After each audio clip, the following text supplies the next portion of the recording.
ജനിച്ചവരെ നോക്കി നമ്മൾ ഭ്രാന്തനെന്ന് വിളിക്കും. നമ്മൾ പരസ്പരം രാഷ്ട്രീയത്തിൻ്റെയും മതത്തിൻ്റെ പേരിൽ പോരടിക്കും.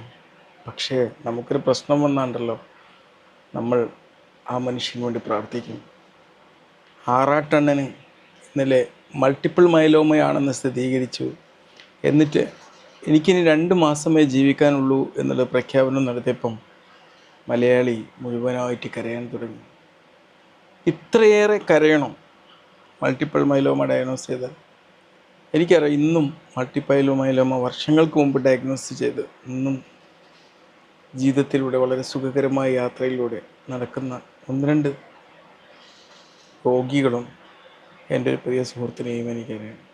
മൾട്ടിപ്പിൾ മൈലോമ ഒരു കാലത്ത് അതുകൊണ്ടുണ്ടാകുന്ന മരണനിരക്ക് വളരെ കൂടുതലായിരുന്നെങ്കിലും ഇന്ന് മോഡേൺ ചികിത്സാ രീതികളൊക്കെ വന്നതിന് ശേഷം മൾട്ടിപ്പിൾ മൈലോമ ഒരുപാട് വർഷങ്ങൾ ജീവിക്കാനുള്ള